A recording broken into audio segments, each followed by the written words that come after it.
The first thing I want you to take away from today is this. You will have good days and you'll have bad days, but you will always learn something more or something new, and you will learn more overall on bad days than good days.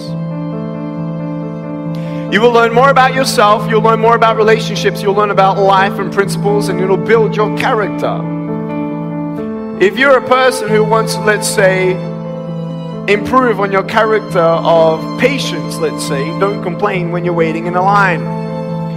You ain't going to grow in patience until you're put in a place to wait. It's like you go into a gym and, you're walking through the front doors and, you tell your wife or your husband, I'm going to the gym. You go into the gym and you come in 3 feet and you do a U-turn and you ride out. I went to the gym. Ain't gonna do nothing. You gotta go in there. What are you gonna do? You gotta pick up the weights. You exercise the muscles that you want to build. I stand before you without arms and legs, but a very strong man because of the bad days in my life. You know how it is. If you didn't go what you've gone through, you wouldn't be who you are today. And I'm not belittling your pain, and don't worry, I've seen pain in my life. But unless you know 3 things. Number 1, who are you and what your value is? Number 2, what is your purpose here in life? And number 3, what is your destiny when you're done here? If you don't know the answers of any of those 3 questions, you're more disabled than I. I know you're tired. I know you're hurting. And I wish I could say something that was classy and inspirational. You can do it! But that just wouldn't be our style. Welcome to Project Reclamation, where you rebuild, re-energize, and reclaim your life.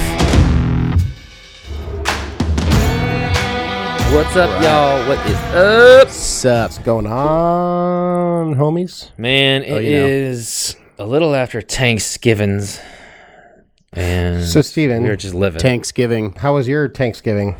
It was good. You know what? I had a very, very busy week. I was literally working, and then I also had a lot of engagements in... You got engaged? Congratulations, no, dude. yeah, I wish. One day the good Lord will provide that, but not yet. But no, I had a lot of... Steve got engaged to a seal down at La Jolla Cove. Yeah, me and Lucille are doing just fine. But no, it was just like, yeah, it was good. The parents came down, and they spent some time in San Diego, and they love it down here. Could that be my parents right now? Hey. Speak of the devil. Oh, what is it? It looks like a kilo of blow. A what? It looks like a kilo of blow. What If does? it were a kilo of blow, that'd be amazing. Yeah. I'd be super stoked. Would you? Well, yeah. Or would you turn it into the proper authorities? No, I'd sell it. Dude, haven't you heard about that thing where it was like these people did like some Storage Wars kind of deal, and then they found like $4 million or something like that, and they basically returned it, they told people about it, and they returned it, and they got like $1 million of it. But I was like, dude, why are you? I wouldn't say nothing about nothing to nobody. Yeah, the authorities are just they're either gonna burn it or misappropriate it. Yeah, or if you're such an idiot for making that shit public, because guess what? You're going to get taxed on it. Now all of a sudden IRS finds out about it. Hey, we see that you come into some cashola. Time to pay the government. So I'm just like, why don't you just be quiet about it? What are those checks? I got a little name tag. Oh, okay. Are those your business cards? And some business cards, yeah. Oh, how many business cards did you get? That's a huge ass box of business cards. Do you have is it like raised nimbus bone lettering? Yeah, with the eggshell whatever white. you call it from American Psycho. Oh yeah, dude. Are you guys like staring at each other's business cards across the table? Like, oh my god, that movie's amazing. God, it's dude. Times New Roman. Oh my god, his has raised lettering. It's embossed. Lettering. Oh, it's bone. It's got gold leaf. Bone. It's so classy. What a good color. Damn, let's see it. Ooh. It's white, and it's got a little blue wave at the bottom. Whoa.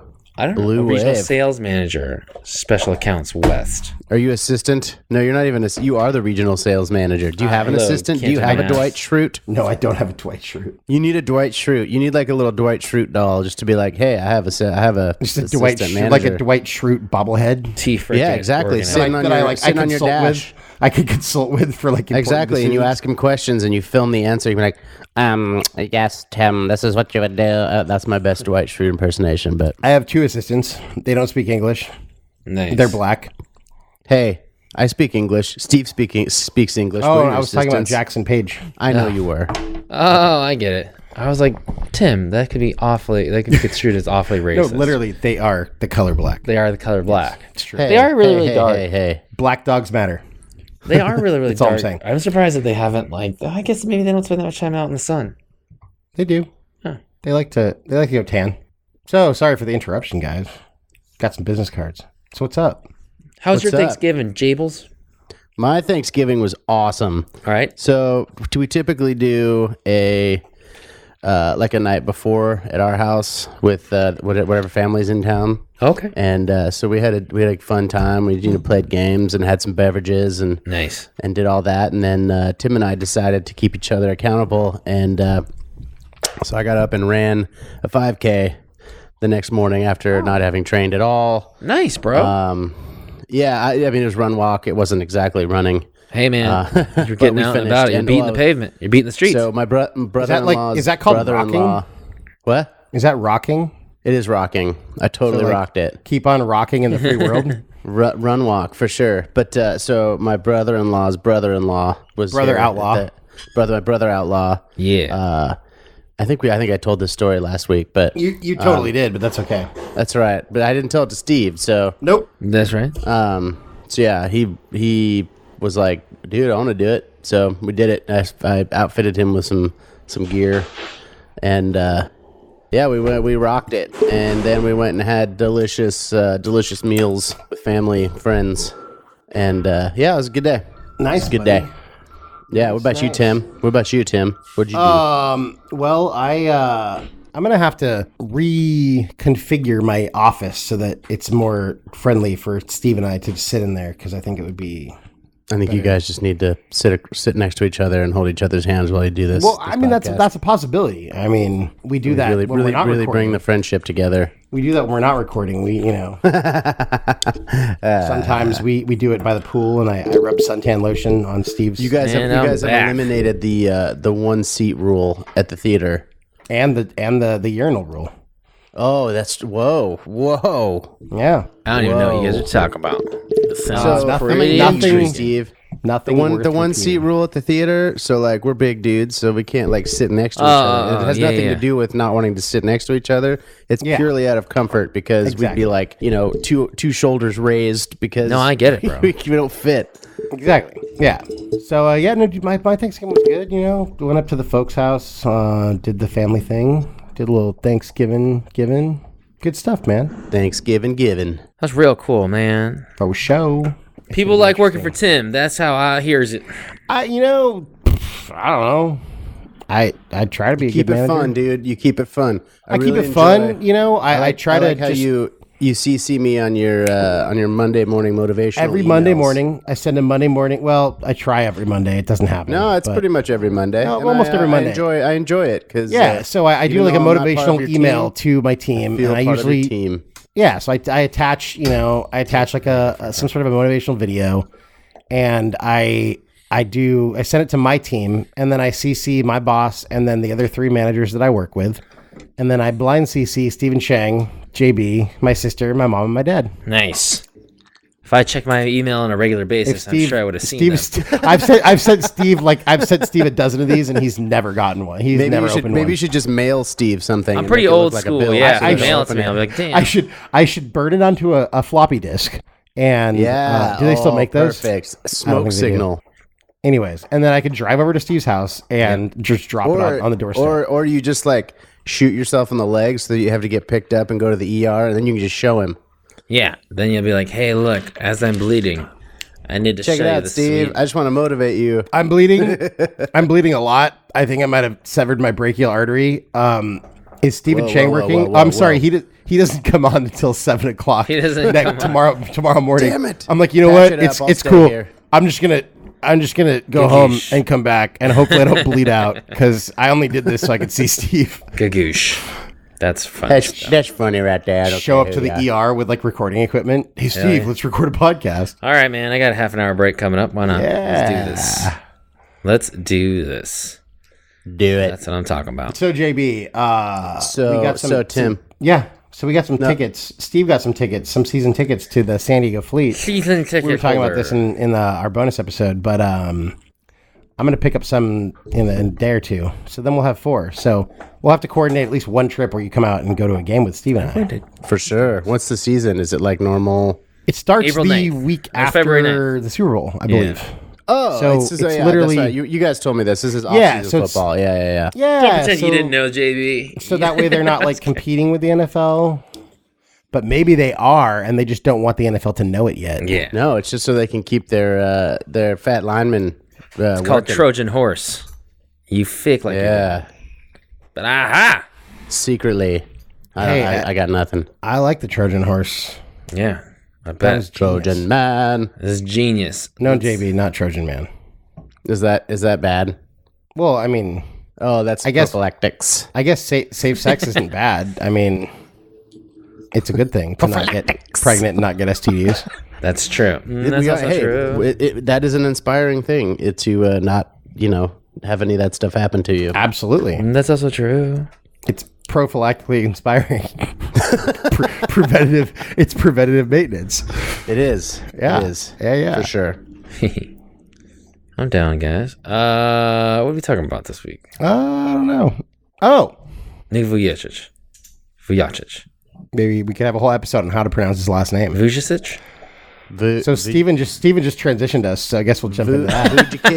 That's how I did. So today we are Go. going to talk about a gentleman who I think has an extremely inspiring story, and he has a lot of inspiring stuff to say. And his But he name does is- not have any arms or He legs. does not He have has arms or a legs. left foot toe. He does have a left foot that he calls his chicken drumstick. Okay. Chicken But drumstick. I guess, well, we'll get into it. But yeah, he does. He's an amazing, inspiring guy. Okay. So I'm into it. his name is Nick. I've always pronounced it Nick Vujicic.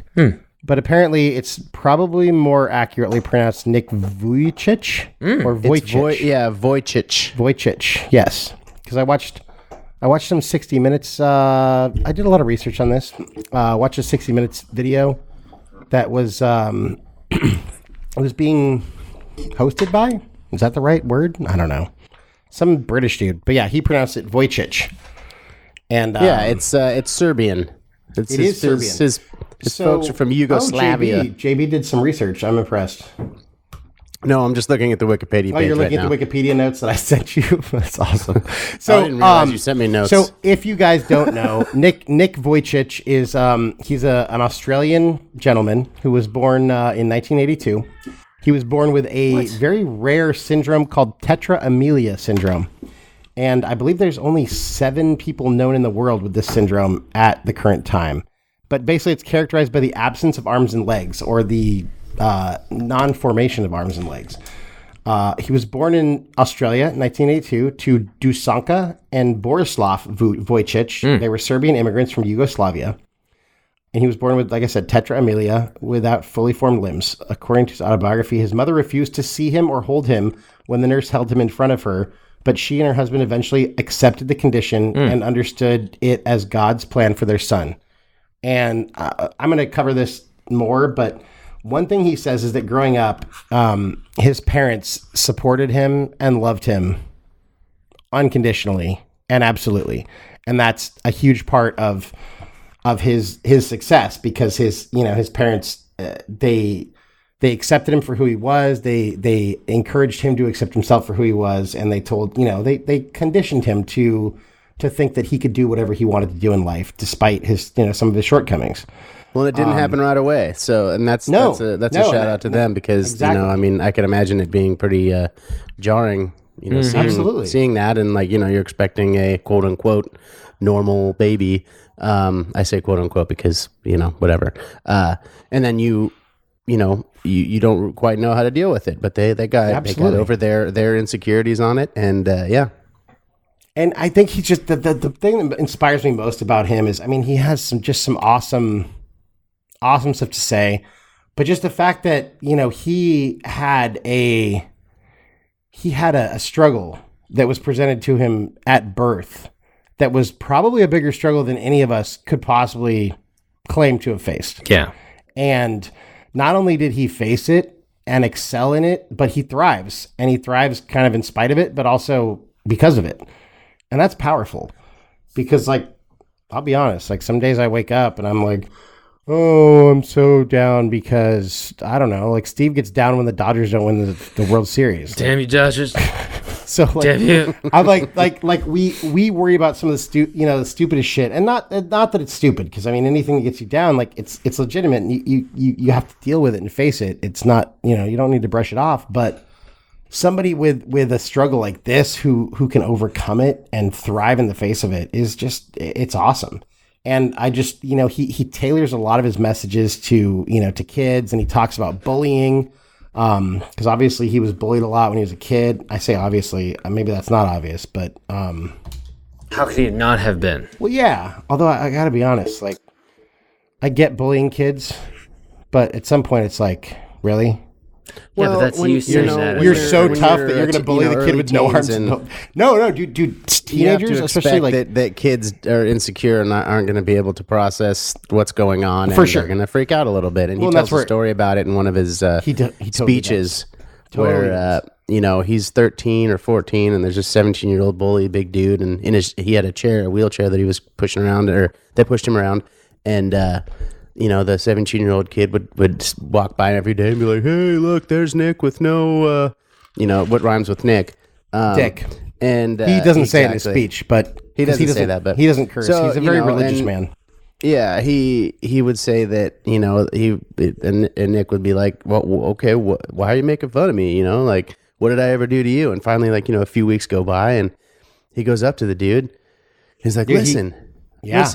this hurts. Like, why are you doing this to me? He's like, oh man, I didn't realize it hurt you, So that's kind of one of his messages is like, bullies are not they're not strong people.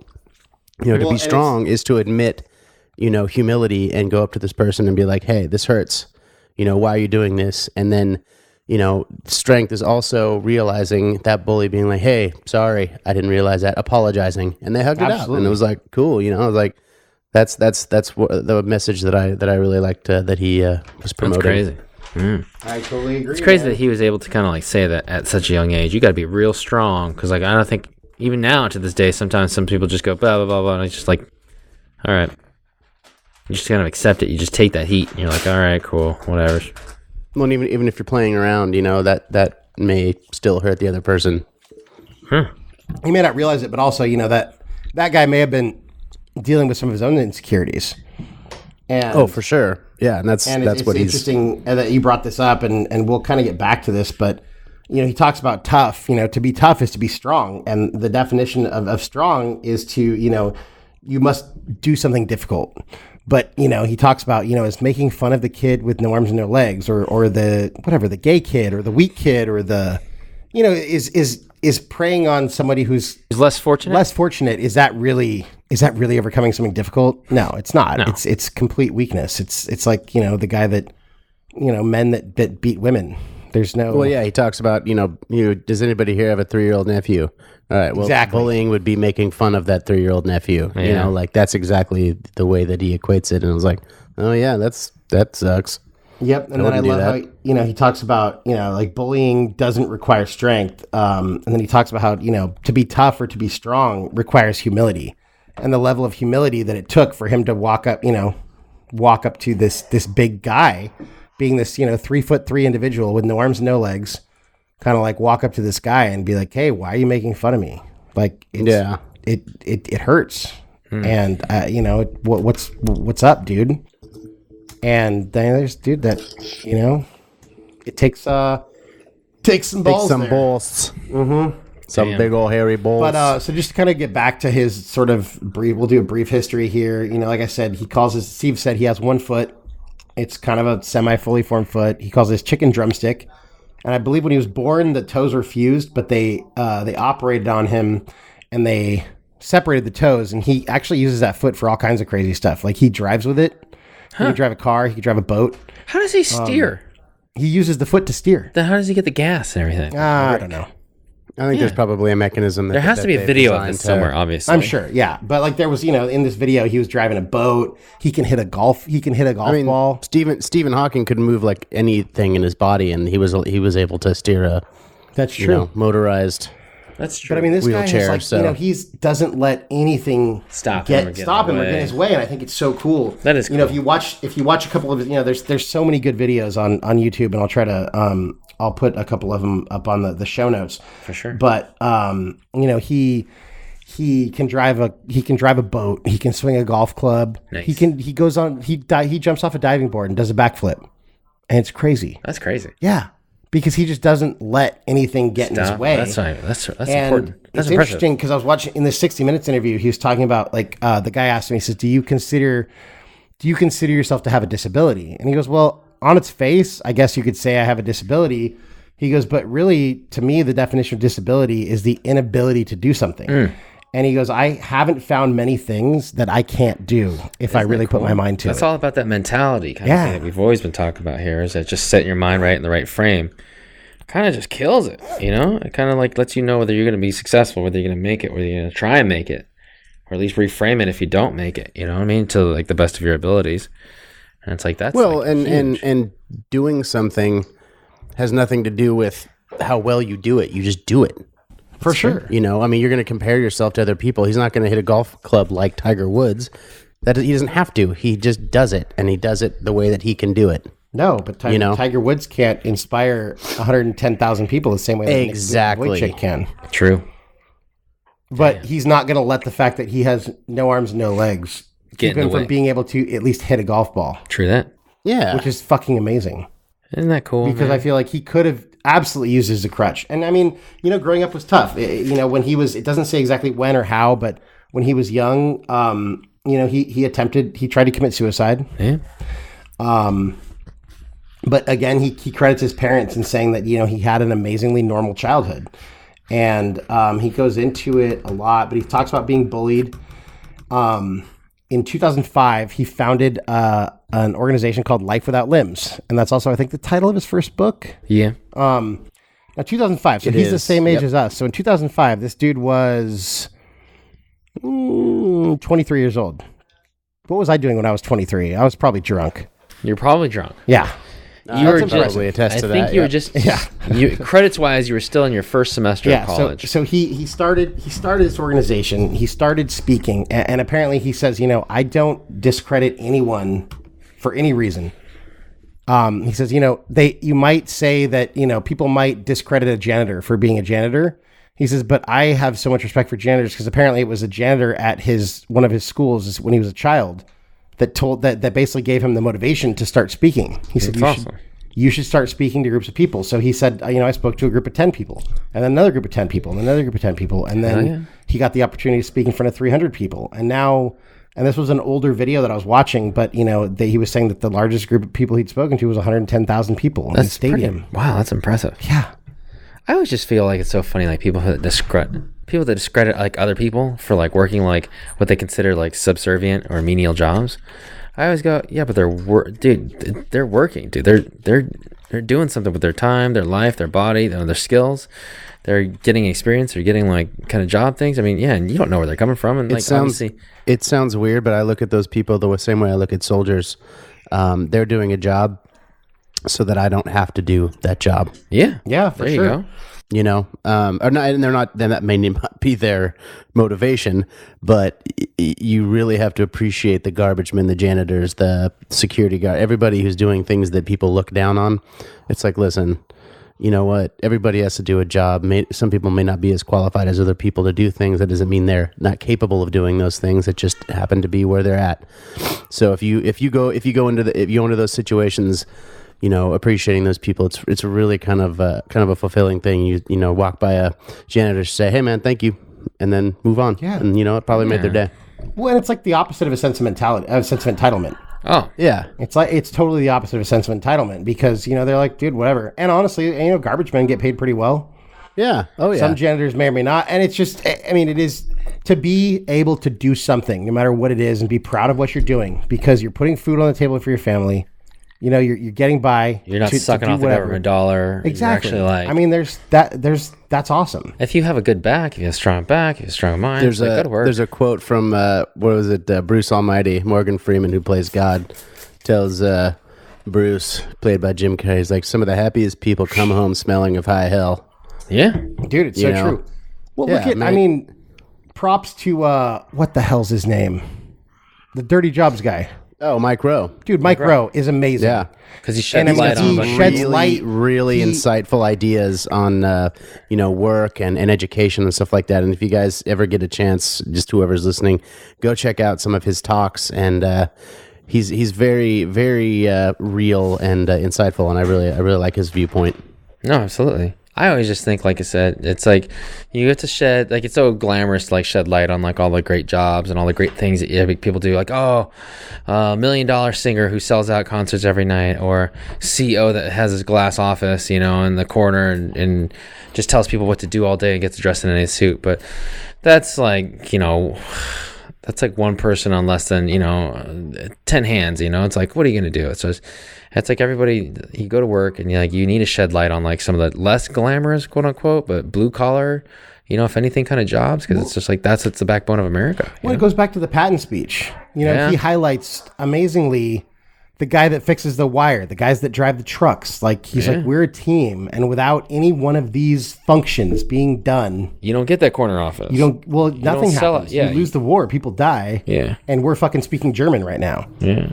And also, Yeah. it's just like, think about this. And also that one, what people I'm sure make fun of the janitor at that time, he's not doing very, very much, but he's also the one that inspired, at least gave birth to the idea to Nick. Hey, man, Yeah. you got something. You got a character thing. You got a character thing that I can identify, because I see a lot of people. I see a lot of people's unmentionables, and you got a character thing that I think could really, really kind of work here. So work with it. Dude, look at, it was a movie, but, Rudy, it was the true. groundskeeper that, motivated Rudy. Yeah, or Will Hunting. Good And Will Goodwill Hunting. Hunting. It was, He's a Yeah, groundskeeper too. Will The- Hunting was genius. a janitor. Yes, he at- was. a it genius MIT? janitor Or from Harvard? Southie. Harvard. Harvard. It was Harvard. That's just kind of it, though. How about too. them I mean, apples? You really, really. It's just about getting, Well, and when I, people in general, or when I'm looking to hire someone, one of the things I have them do is I have them talk to, one of my reps. Right now it's Casey, because he has the ability to kind of, he's not the one making the decision. He has the ability to kind of get their guard down. But if someone doesn't write Casey a thank you email, that tells me a lot, because they have to write me. I mean, if they don't write me a thank you email because I'm the one making the decision, that's just stupid. But how do you treat the guy who's not the one making the decision? Because that tells me, because in my job, I'm trying to get the doctor to make a decision. Yeah. But the nurse, the front desk person, the billing person, all these people have influence, and they matter. They're human beings. Yeah. So, how are you going to treat those people? Man, I would not get a job with you. I would not even have known to write a thank you email. who do I send this to? I'm just gonna send this to just here. To whom it may concern. I feel bad now, but now if I ever do that, I will write a thank you email. So Dude, thank JB, you, Tim. you were the one talking about a couple weeks ago. You were talking about handwritten thank you notes. Yeah, that doesn't mean I do it. I just think it's a really good idea. I take It is a book really from good the- idea. He was And just you know what's talking funny? about I used to book do of it all George the time. Bush Senior. I used to do it all the time, and I haven't done it. But I feel like I should get back to that. I think this year I'm going to do that. I'm going to find everybody's address and just write a little couple line, "Hey, how's it going?" along with our Christmas card or something that we send out. Do I you think know that- how Dude, I much think it would make that a huge mean to difference. people? Yeah. Oh, for sure. Just as long as you see my crappy handwriting on a piece of cardboard. Dude, you I don't know, think or a people piece of can. note- I don't think people notepaper. give a shit. Nobody gives a 'Cause shit. even if it's Dude, for, even like, if the I 2 couldn't seconds. read your handwriting, I would feel like For the 5 minutes I that would it's feel See like me handwrite JB something put lately? effort into this. I can't No, read I know, for sure. Yeah, because yeah. JB hasn't handwritten anything in 10 years. But I'm that's okay. self-defecating. for the 5 minutes it would take us to decode it. It would be like a great 5 minutes Yeah. of Yeah, wow, he well, put it'd be some like a time cool into it. Da Vinci Code cipher. I know exactly. This is what this is supposed to say. So to reel it back to our topic. So I mean, clearly Nick, he puts a lot of stock and faith into how people of all levels should be treated, and I think that's huge, because I'll be honest, at this point in my life, when I'm kind of trying to assess someone's character, I think a lot can be gleaned from how they treat lower level people, if that makes any sense. no, so Well, yeah, people who from the outside would be conceived as lower level. Conceived. Yeah, okay. Thank you. Conceived lower level. yeah. lower socioeconomic. Because those of us who don't see that, it's like, that there's people doing a job. That's the thing. And it's hard not to judge sometimes. I'm not saying that I don't judge. But the more that I've, the older I get, the more I can kind of set that aside and really step in their shoes. Well, and I've done a lot of those jobs too. We both, all three of us have, it's like the more life experience you have, the more you realize, hey, you know what? Just do a job.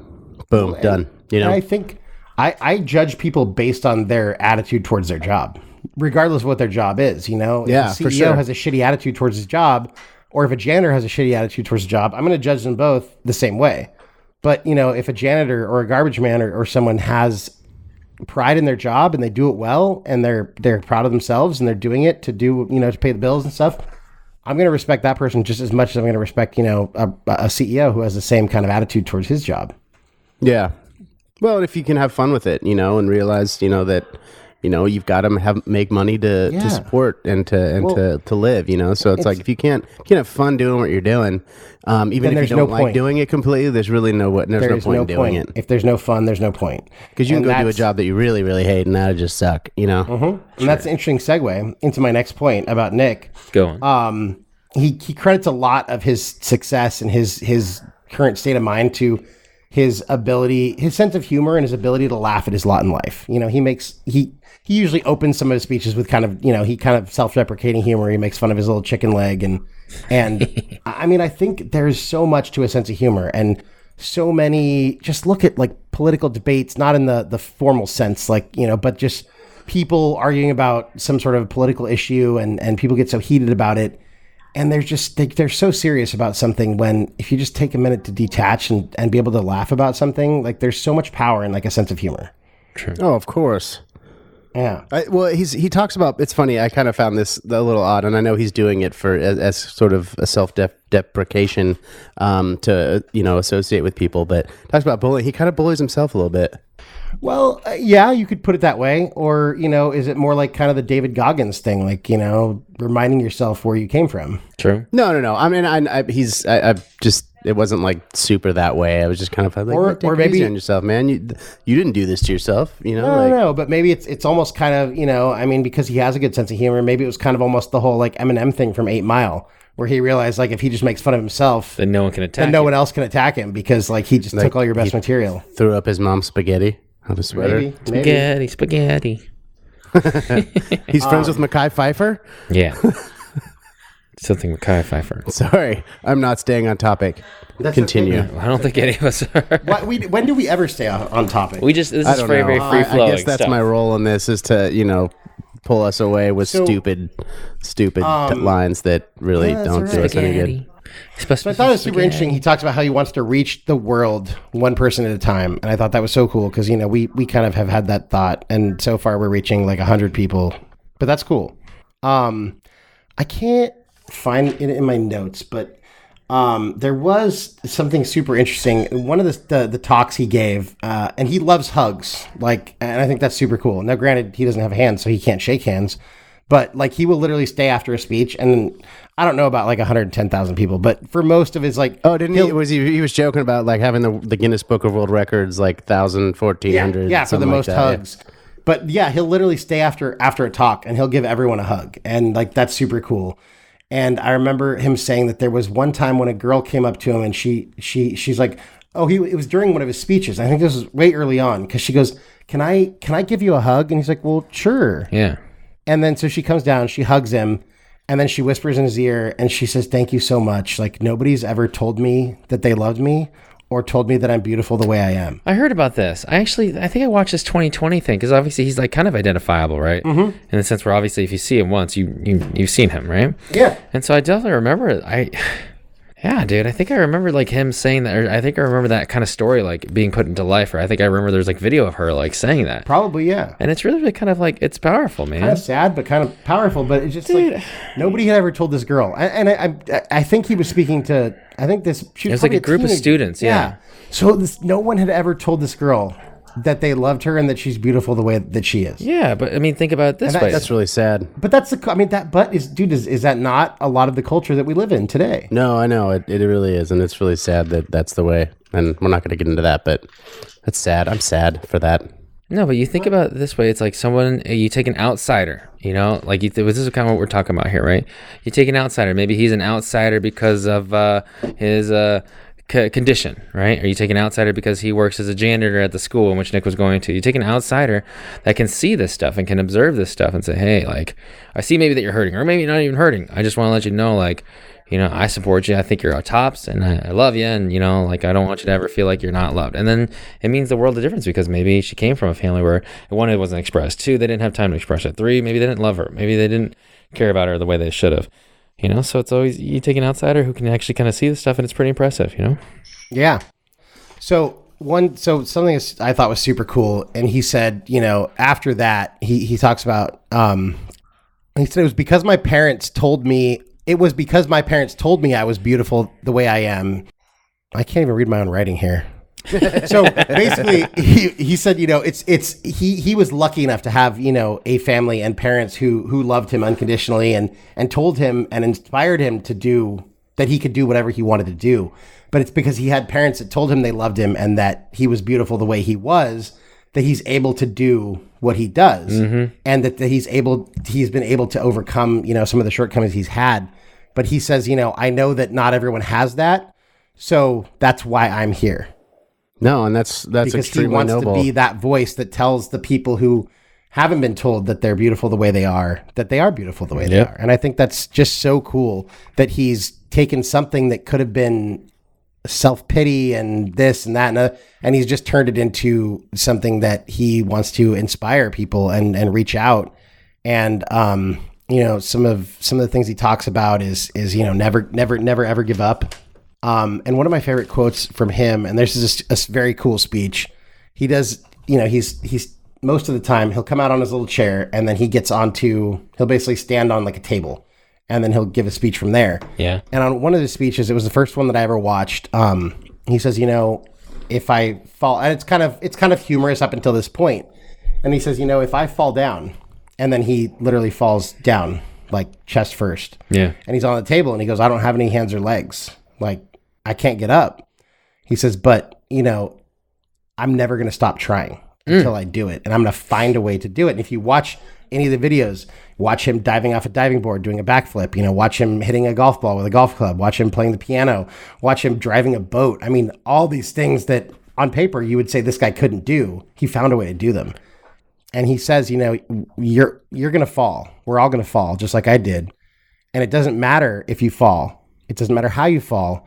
It matters how you're going to finish. And he says, are you going to finish strong? And that just totally gives me goosebumps, kind of gets me a little misty, but it's good stuff, man. Hey, dude, you can be misty. It's okay. That's the feels, man. Yeah. And another thing that I thought was kind of cool is that kind of a quote that stood out to me that I wrote down here.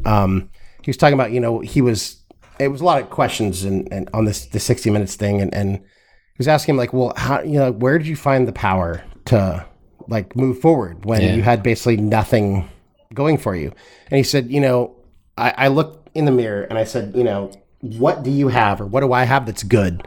Because you have to have something good. There's something good here, no matter what the situation is, no matter who you are. You have to have something good, something to be proud of, and something to hold on to. So he was looking in the mirror and he's like, what do I have that's good? He goes, you know what? I have really nice eyes. So that was the first thing he held on to, was the fact that he thought he had nice eyes. That's so dude, cool, it's something that, sometimes it's hard to really kind of recognize what you have that's good. Absolutely. I've sat there and been like, man, I'm a piece of crap, so just to find one thing that you yourself can kind of break through that ice of, and then you realize, oh, okay, cool. I'm a nice guy.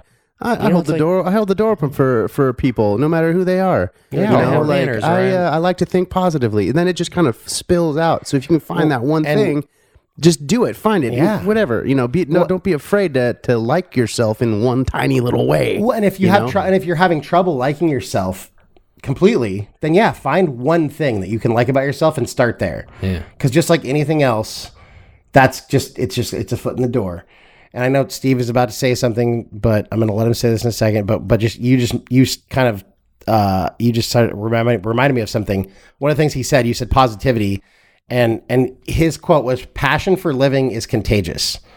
And he said, once he realized, he started talking to people and he started being excited about being who he was. He said, all of a sudden, people are jealous of a guy with no arms and no legs. And that blew his fucking mind, because he's so happy about life and he has this passion for life and he's so positive. When he went from being bullied and wanting to commit suicide to seeing people be jealous of a guy with no arms and no legs. Yeah. That was like a huge, holy crap moment for him. I wish I had thought earlier, we've said this before, that human beings to succeed need a struggle, where we need to hit something and push against it. And he's lucky that he had such a huge struggle to overcome, because he's from the very point of birth, he had that purpose, he had something to overcome, and he had a purpose, and he nailed it, and he knocked it out of the park, and he ended up developing this huge passion for life that people are now jealous of, which is awesome. It's amazing. Absolutely. It's kind of crazy. I was looking at some photos of him just doing that research and stuff like that. And he has this beautiful wife and his 4 kids. And he's on one of the things is I saw him on a boat and I see him on the beach and he's smiling. And obviously it's a photo for sure. I always smile during photos. But it's just you can just tell a good souled person when somebody's content, right? just by looking at him, you can be like, oh, that guy looks like he's got an ethereal kind of feel to him, or looks like he's just they attract people. Yeah, and I was just looking at this guy. It's a genuine non-physical, this weird it's attraction. Yeah, you go, wow, I'm engaged with this person. They got something behind those eyes. They got something behind that face. They got something behind that body, about experiences, and I want to know about it. And just looking at that guy, I was like, huh. I mean, I was just I was, to be honest with you, seeing him on a boat, not like a Facebook, oh, look at me, I'm enjoying everything, and you're not, because you're in your office job. I'm seeing him on a boat, but I'm not more than that. I'm seeing him on the beach, happy with his wife and his kids. I'm jealous. I go, damn, you're right. I'm not jealous of somebody that doesn't have any arms or legs. I'm jealous of him as the person, right? You know what I mean? I'm not, right. You're jealous of his enthusiasm and lust and passion for life. That's got to tell you, and I think everybody on some level, that, if he can find happiness and love himself, then whatever it is that I'm not happy about with myself, I can deal with it. Yeah. Or you can also I'm willing to bet that he derives a lot of that passion from not looking in, but looking outwards and helping people. I can guarantee you that's probably a lion's share of where he gets that fire from. For sure. I mean, like I said, when he started seeing, and it wasn't that he wanted to make people jealous. That wasn't it. It was more he's reaching people. If his message is strong enough to make people be jealous, and not necessarily in a bad way, but, in a kind of an envy sort of way. He's motivating them to figure out why he's doing that, so that they can also go down that road, Well, and I am just I'm in this tailspin of wallowing in self depression and whatnot, because whatever, pick your answer, and I can't find happiness. But yet this guy who has clearly more struggles than I've ever had, he can find happiness. So I'm sort of jealous, but also superfluous stuff doesn't mean anything. It's all maybe BS. It doesn't. Maybe it doesn't. And the fact that this guy can attract people because, like Steve was saying, his look, his smile. I mean, you could see it; it's genuine. And even I mean, to the physical aspect, my arms and legs don't mean anything in my quest for happiness. That's that basic sort of thing that he's saying. It's what? I don't need arms and legs. I don't need to have the abilities that you do to be happy. So it's maybe cutting off everything, Sure. And I mean, I didn't mean that in that pun. Right. Way, no, don't cut off people. Here we go. Please don't cut off your arms and legs. No, but it's interesting, because one thing that he said that kind of resonated with me was, everyone goes through something. My pain is just more visible than most people's. Yeah. So, I mean, kind of take it metaphorically. This guy, he didn't have the tools to open a pickle jar or to drive a car or whatever, but he found other ways to do it. So insert tools and task for other things. I don't have the tools mentally or emotionally to do X, Y, and Z. if he can find a way to open a pickle jar and drive a boat without arms and legs, I can find a way to do X, Y, and Z. To get up and clean your apartment in the morning. Yeah, or whatever it may be. I mean, and I know. It's just I don't know, man. He talks about he got into it for a little while, the kind of whole like, I wish this, I wish that, why me? But then he said, you know what? I realized every day we have a choice: keep going or give up. And I mean, that's so true for all of us. Whether for sure, yeah. And then the other thing he talks about is planting seeds. And he says, the biggest, I was up in Northern California and they have these ginormous redwood trees. There's like, some of them are so big, they cut out a tunnel that you can literally drive a truck through. And he said, the biggest redwood started as a seed. Yeah. And whether it's good seeds or bad seeds, seeds grow. So if you let bad seeds plant themselves in your brain, then that's going to develop into something bigger and harder to deal with. But if you only let good seeds thrive in your, within yourself, then it says good seeds are going to grow into good things.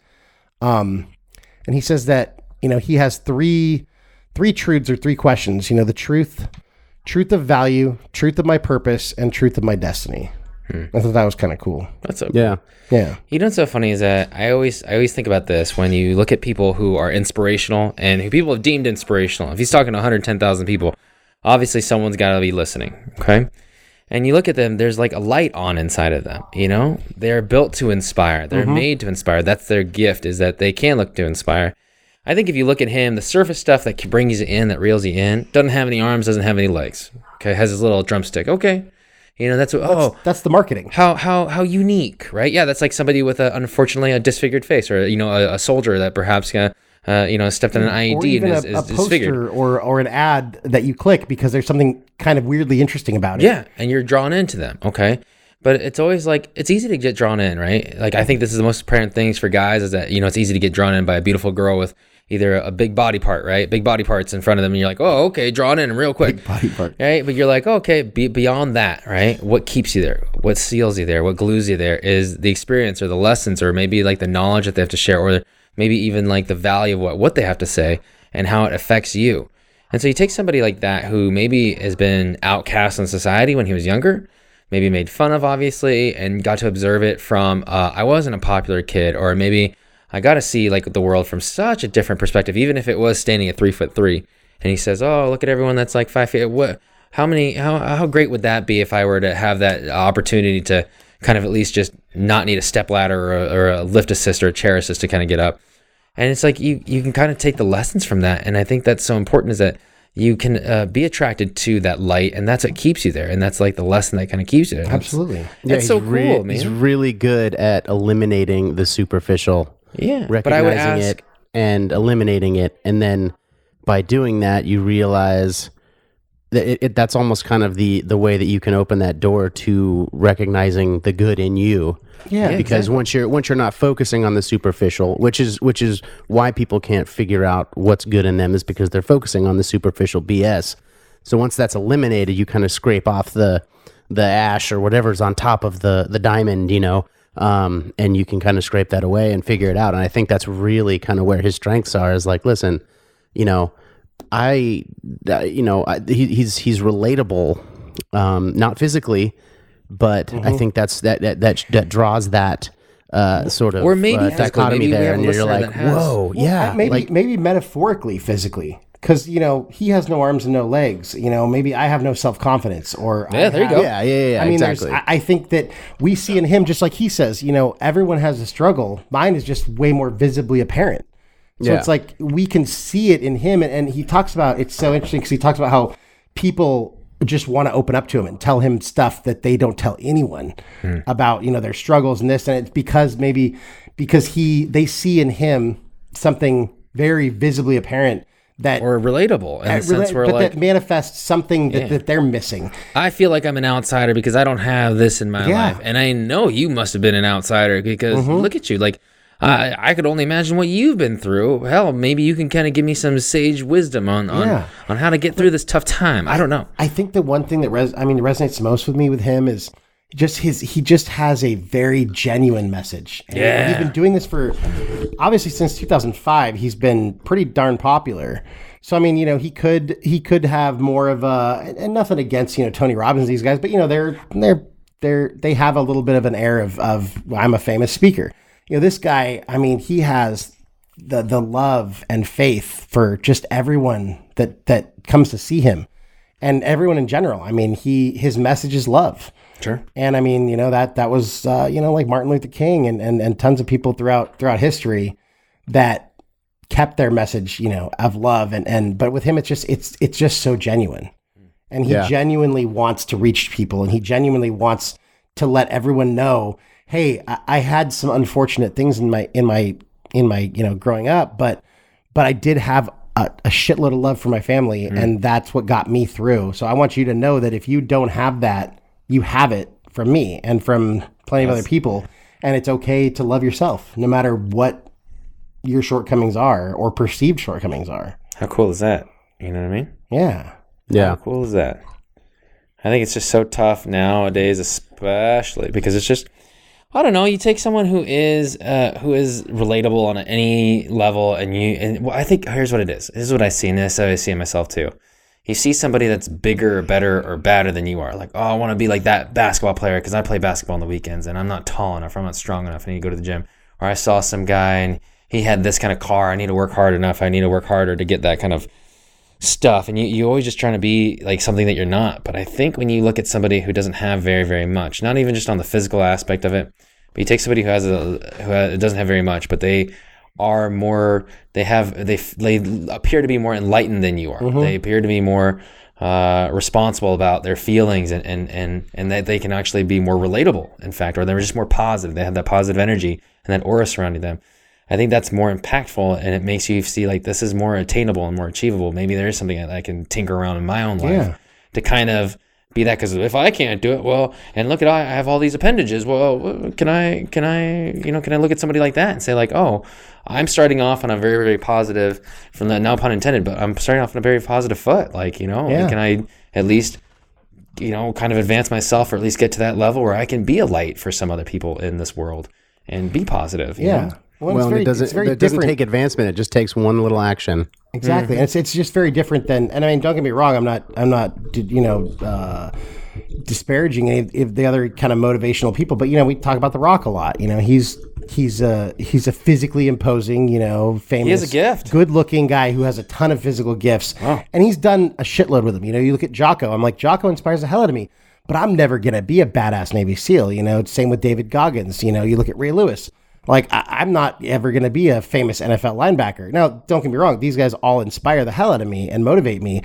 But this, but Nick Vujicic is a little bit different because, he was born with kind of the opposite. Like, he didn't have these gifts and that he did a lot with. He had the opposite that he has done a lot with. And that's powerful.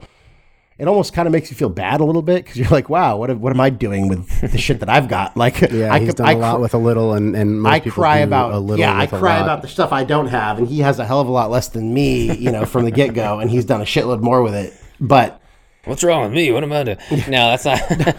don't look at it that way. But it's just different, and it's kind of cool, because I think some people can look at a Ray Lewis or a Jocko or a lot of these guys and say, well, I'm not physically gifted. I can't play in the NFL. I'm never going to be a Hollywood actor. But hey, you know what? Then if that's your take, then go. Then you're right. But to be honest with you, and this is me saying it too, like I obviously think that like people are trying to do stuff for that huge attention and that huge portion of fame. But I'm like, I think Nick, because I think he's based in faith, and he's also more on the ministry side. Is it? I don't know. He's a preacher. Yeah, I think God was a big part of his life, faith. But I also think that this too, it's just like, I think he'd be doing it whether there was a camera on him or not. I agree. I think he'd speak to 110,000 people if there was a camera on him or not. And whether there was a paycheck or not, I think he'd still do it. There was a paycheck or not, because I think he's spreading his word around to like, to be honest with you, to help save people on some level, but also to help people like realize that they are gifts of God, or they are gifts of like, this world. Just like that one poor, unfortunate school child, or that school-aged girl who said, "That's the first person to ever tell me that I love it." How impressive would that be, Tim, if you were like, I'm just talking to some random person that I was helping just, help with their car, and they said, thank you. You didn't think of anything of it. You're like, oh, well, it's just us two out in the fucking desert, and, if I didn't do it, I'd probably feel guilty, so let me just stop on by and I'll help you. and then you like help them, and they're like, oh dude, thank you so much, like honestly no one's ever helped me before in my whole life, and this is it, and you're like, holy shit. But I think that also speaks to the power that something that requires such little effort can do to someone. I mean, you don't think she literally heard the same 45 minutes that everyone else heard in that group, but that changed her life. I mean, who knows? And he says this, he goes, you know, we tease, we rib each other, you know, but especially us three. Well, but us three, we know each other. Yeah, like, I know. But people who tease other people, like the guy who was teasing him, like he was just kind of, either he was, you know, he probably had some of his own insecurities, but I don't think he meant anything by it. And you know, Nick says that, but that's why he tells him, he says it hurts. And he says, you never know, you know, there was a time in his life when he was close to committing suicide, or he was thinking about it and he tried it, but you never know who you're talking to if it's not someone that you know really well. You know, like Steve, I know if I tell you that, you know, you're ugly, that you're not going to go kill yourself. But on the street, not only the negative, but the positive, you know, he literally, you know, 1 or 2 sentences in that 45-minute speech spoke to this girl and probably changed her life. So that's why, you know, we always say, you know, go just be nice to people. Be good, JB always says. Yeah. So like you could literally say, hello, how are you, in a grocery store line or to someone on the street. True that. And you never know what's going on with them. And you never know how something tiny that requires almost zero effort on your part could change someone's life. True. So when you're going out there, I guess my call to action on this topic is, you know, just be good to people, be nice to people, you know, and you never know what the impact of that's going to be. You know, someone at the grocery store could be, you know, buying some sleeping pills and they're going to go home and kill themselves. And you smiled at them and exchanged some nice words to them. And that may have changed the whole trajectory of what was going to happen. True that. You never know. Or maybe nothing, you know, who knows? I was in line with some people at the grocery store last night and they had a bottle of vodka and I made some joke about it, and that ended up leading into some super inappropriate jokes, and they were laughing like, wow, the line, you know, at the line of the grocery store, you never know what you're going to get. I'm like, hey, at least you guys have a fun story to tell when you get home. And they just laugh. And they're like, absolutely. Crazy guy in the line. Absolutely. That's what we do out here in San Diego. They had a good laugh. They had a good story to tell when they got home. But ultimately, just when you're out in public, when you see a person, like if you're standing in an elevator going 3 stories with a person, say something, smile, be nice. Don't walk through life attached to your smartphone or your tablet or whatever. You know, just treat people like humans. We crave interaction. We're pack animals. So just give some people some stuff to hold on to. And most of the time, nothing's going to come of it. And when something does come, you might change someone's life and never know it. But you know what? If you never do anything and you never talk to anyone, then you know you're never changing anyone's life. Damn. Look at that. And it requires such little effort. Damn. Another, something kind of funny that I thought I'd bring up, I wrote down here. He talks about how, you know, because he doesn't have limbs, he's like, yeah, I have roughly half the blood volume in my body that most people have. Yeah, he's like, so everything hits me so much harder. He's like, caffeine, sugar, alcohol. He's like, yeah, I drink a cup of coffee and I'm like, whoa. Fluid. You know? Yeah, like one drink and he's like, he's wasted. So I thought that was just kind of a funny That's pretty funny. Yeah, you know. Oh, man. Love. I will tell you. That's actually kind of cool. What a great subject person for this week, dude. Honestly. So Steve, awesome. before I chose this topic, did you know anything about this guy? I had seen like a 2020 episode with him before because I know that he had no arms and no legs, but I don't think I ever thought about him for an extended period of time. I think one of the coolest things about what we do here at Project Reclamation is that we give you a person to think about. Whatever you think about them before, you're like, oh, okay, cool. Oh, what a bad dude. What a not guy. I heard stories about that guy.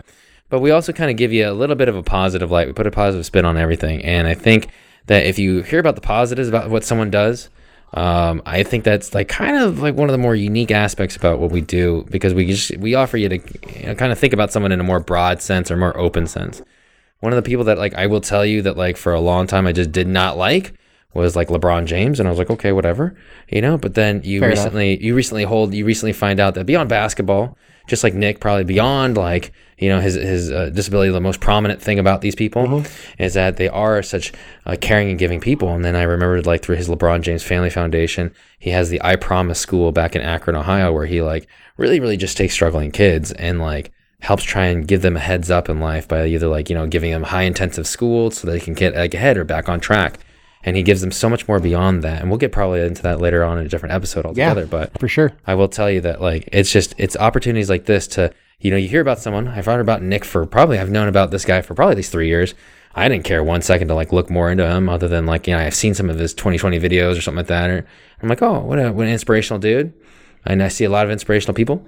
All right, cool.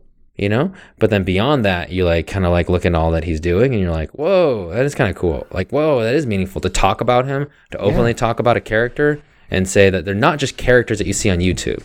They're real people, right?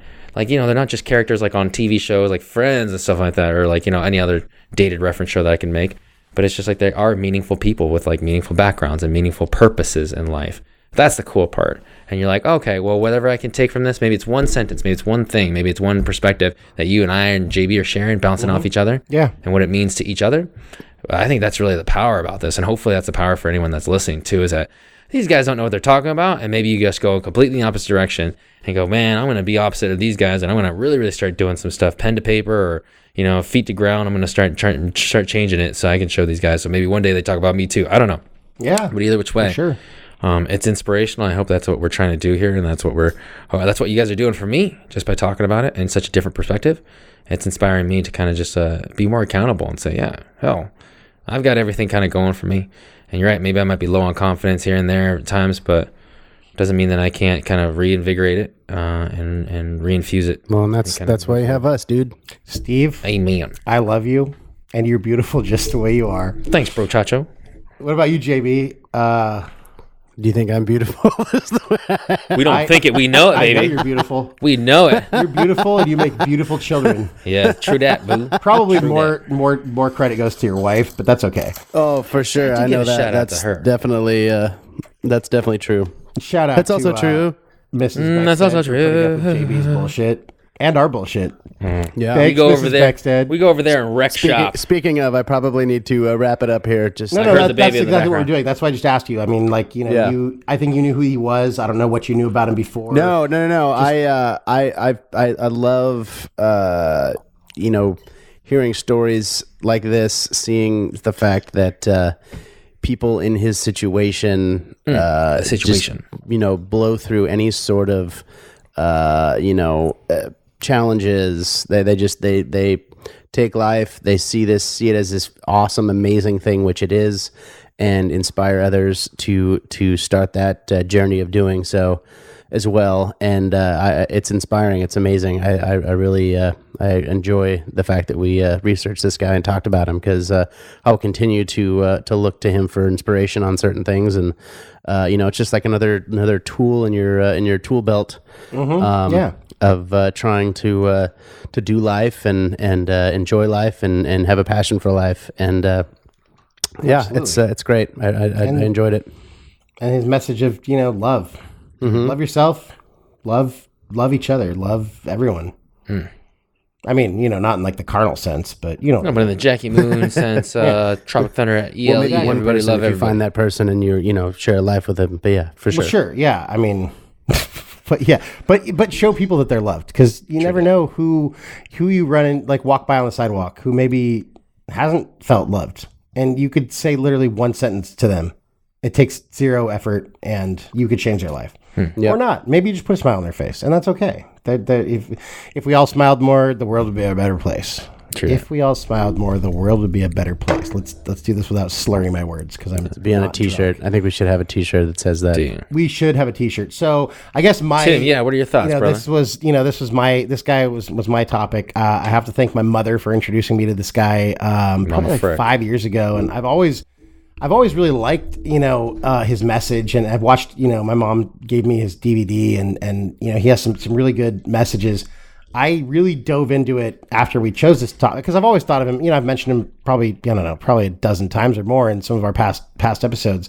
But I learned so much more about him, and just his genuine demeanor and his genuine approach to life, and just he does truly just feel love for everyone and wants everyone to feel that love and love themselves. And I think that's so cool and so not how I felt about life like a year and a half ago, but that's cool. But I think if I was to take one thing from everything he said, the one thing that sticks out to me above all else is that a passion for living, a passion for life is contagious. So find your passion for life, find your passion for living, and go spread it like a fucking virus. Yep. And the world will be a better place. So smear it all over the walls at a 76 gas station. Yes. Bammo. That is a great visual. Thanks, JB. Steve, you just read something on your phone and your face lit up like. No, look at this, dude. What am I? I just want to share. I gotta go. I love you all. Be all good. right, love you too, man. Hey, I'll talk listeners, talk to y'all later. We love you too, JB. Say the one thing you need to say before you leave. Y'all be good, friends. All right. Thank y'all. Have a good one, and until we talk again, bye. So what I believe you were trying to say is thank you.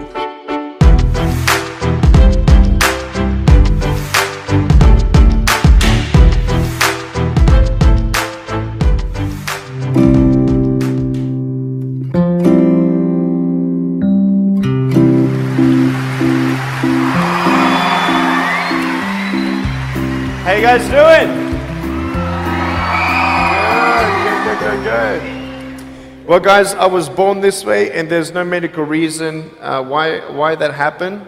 My brother and my sister were born with arms and legs, and sometimes in life, things happen that don't make sense.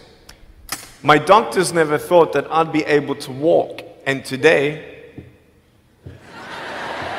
I'm walking. I'm from Australia. Anybody one day want to go to Australia? It's such a cool place. And I now live in LA. I'm a Southern California boy. So I only live about 4 hours from here. And today I'm going to tell you, man, I love freaking people out. One day I'm in a car.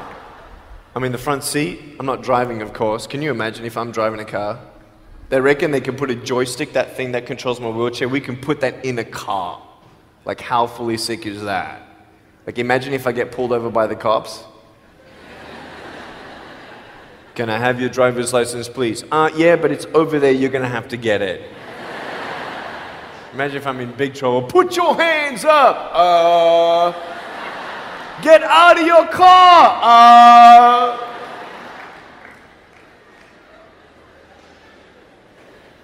So I'm in the front passenger seat, we're at the traffic lights, and this car comes up next to us, and this girl's looking at me. And I'm looking at her, she's looking at me, I'm looking at her, she's looking at me, I'm looking at her.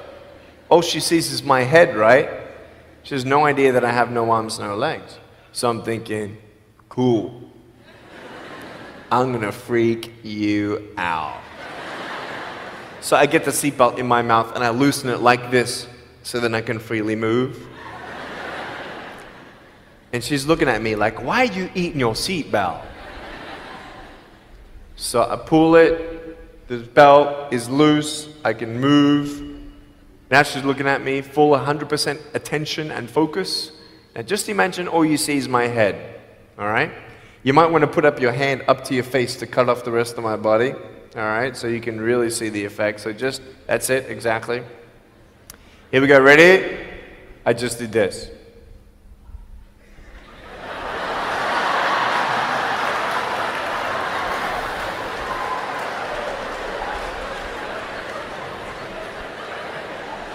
And her face, man, she was like,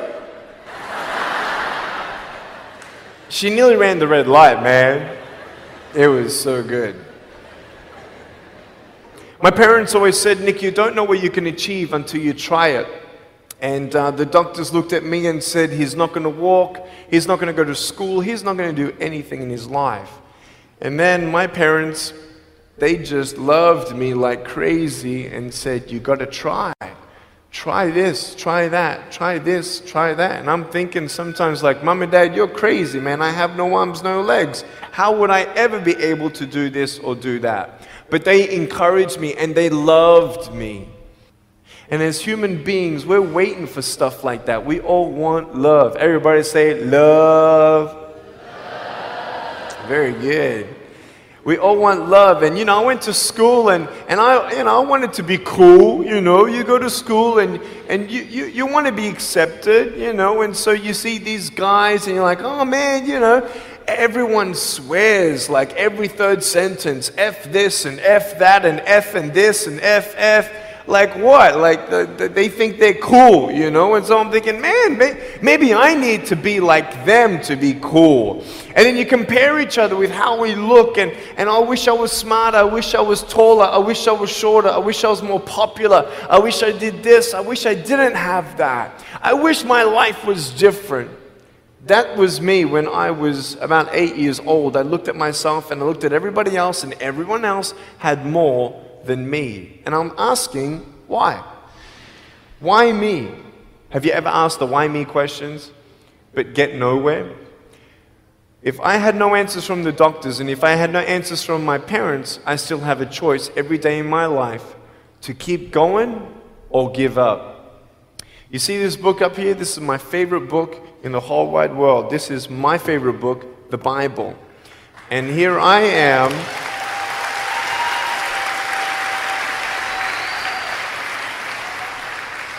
And here I am, and for me, that's my full potential in all that I can be here on earth. And so encouragement takes me closer to all that I can be, and discouragement takes me away. You see, it only takes 3 seconds for someone to tease me when I was at school and just say, hey, you're ugly. You can't do this and you can't do that. And some of you thinking like, man, seriously? You had kids picking on you? Like, how heartless are those kids? Picking on me with no limbs? Like, you would probably say, well, I'm not that bad. I wouldn't pick on a kid with no limbs. But why would you pick on anyone? Well, because it's fun. It's just culture. Okay, we'll get to that. But for me facing all that stuff, I'm getting these seeds. Everybody say seeds. S-E-E-D-S, seeds. Have you seen the pictures of the sequoia reds up here in California? These huge trees. Like some of the trunks could be as nearly big as this room. I've seen those photos where they've actually dug out a tunnel in a trunk of a tree. You can drive a full-size SUV right through it. That all started with a little seed. If you leave a seed of lies in your heart and in your mind and you don't know the truth, if you don't know the truth, you will die with the lie. I started dying because I started believing what I was told. I want you to know the 3 things that I needed to come to in my life is the truth of my value, the truth of my purpose, and the truth of my destiny. I want you to know something. In our mind, we put ourselves down all the time. I want to ask you today, do you think I'm cool enough to be your friend? But I don't swear, I don't use the F-bomb. Am I still cool enough to be your friend? But I don't tease people. Am I still cool enough to be your friend? But I have no arms, no legs. Seriously.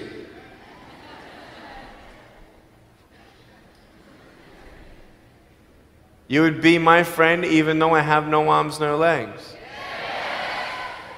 So you're telling me it actually doesn't matter, right?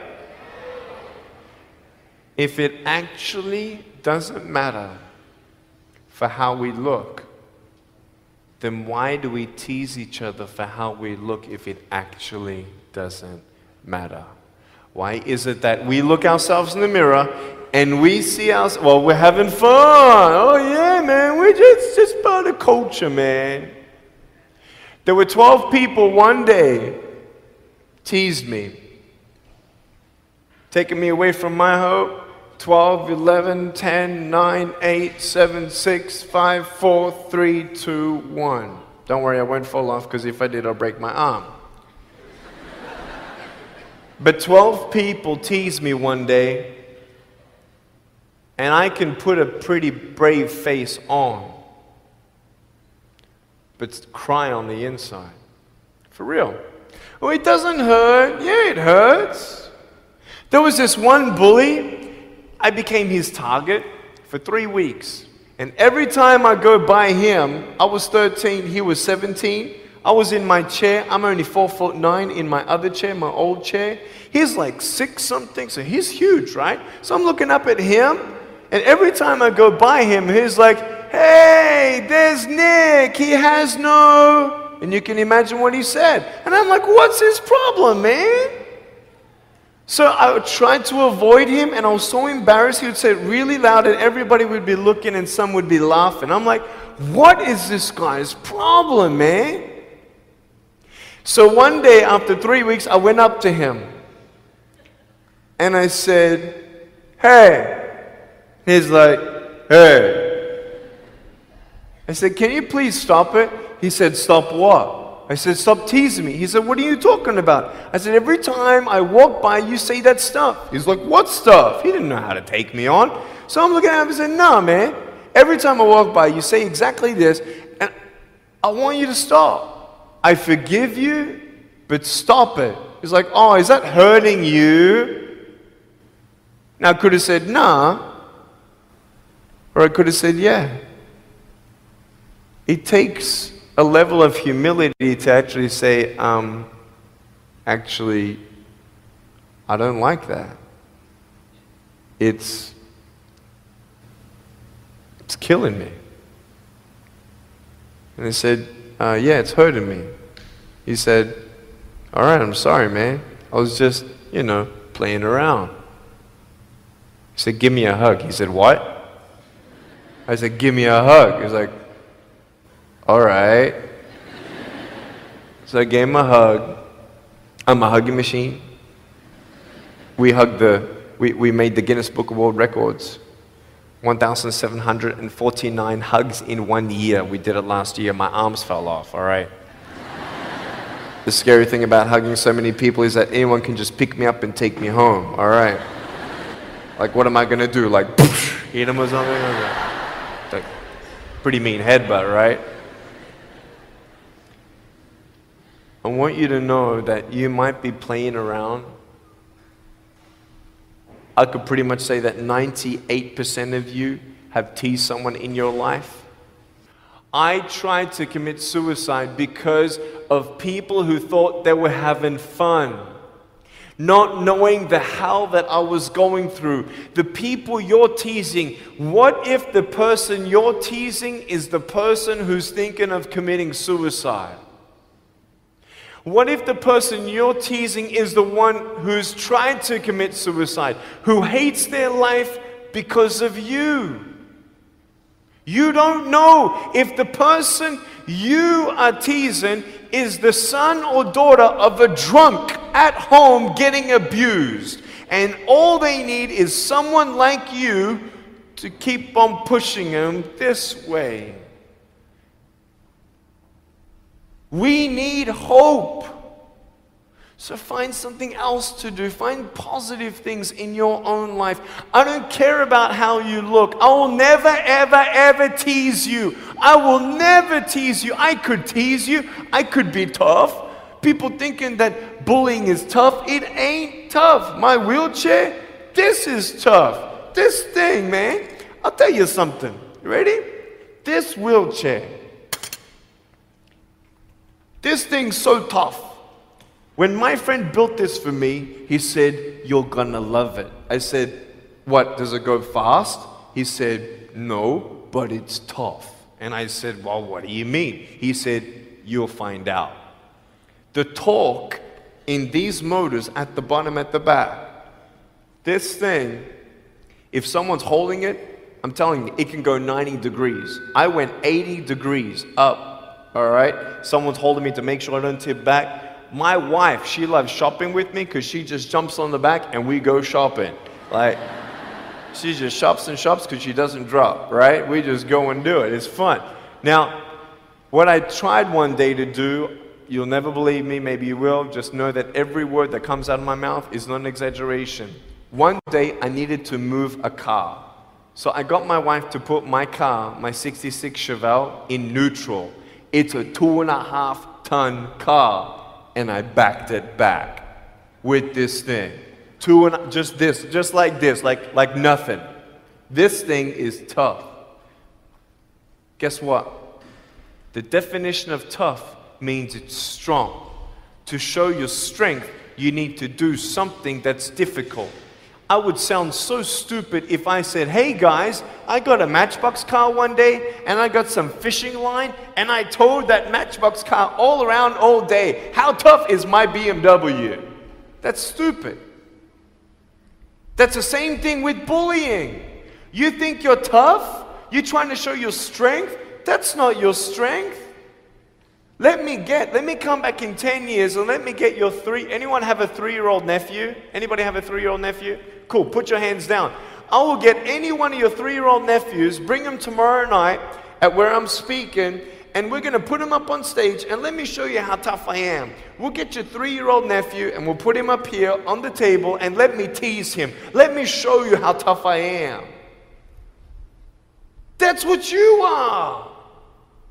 I could pick on you, you biggest bullies. I could pick on anything you like. Any singer, any music that you like, I could tease you. I could tease your family. I could tease your friends. I could tease about the movies that you think are really cool. I could tease anything about you. I could tease you about your nose, your eyes, your teeth, your chin, your hair, your ears, your elbows, your knees, your whatever, man. I can tease you about anything. It ain't hard, just like you can tease me. You want to know what tough is?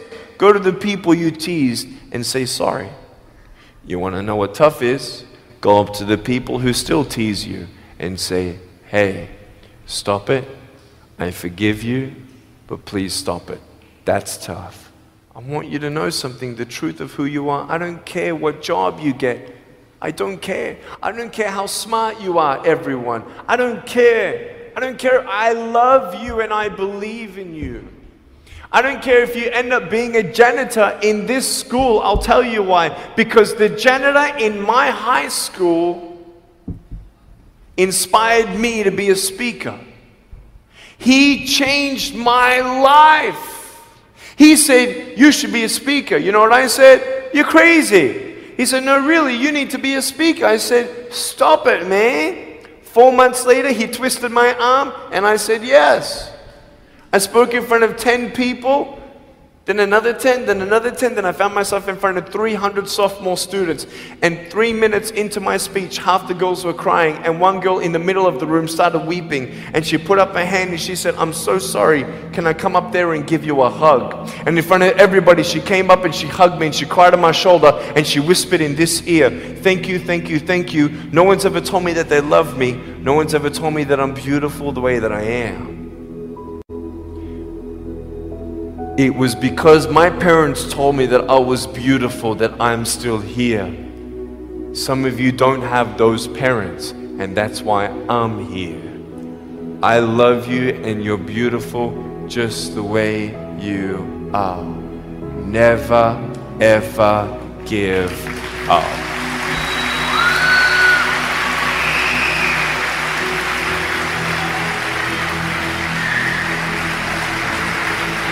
How many schools do you think that I spoke to actually stopped bullying altogether? Okay. Whoever said 1, you were correct. 1 school out of 600, I got a letter from the headmaster, and he said, Nick, you forever changed our school, blah, blah, blah. We haven't seen any bullies pick on anybody for 8 months straight. We don't know what happened, but in the best words that I can describe, there's just a new thought in the air that it just ain't cool anymore. It just ain't cool. I want to ask you, what are you going to do?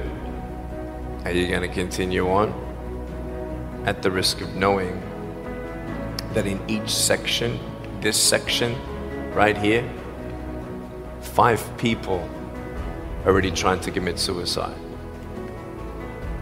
That section there, 5 people. When you extrapolate it out, What if the person you're teasing is one of those and you have no idea? Would you find something else to do? So, the change is up to you. If you want to see more love in your school, be love. If 50% of the school come together and say, you know what, it just ain't cool anymore, the people who think it's still cool, every time they look down upon you, I want you to imagine my face looking at you. Because I'm telling you, everyone you're teasing is my brother and my sister. And you're my brother and you're my sister. And I'm asking you to stop. Love yourself a bit more. Love each other a lot more.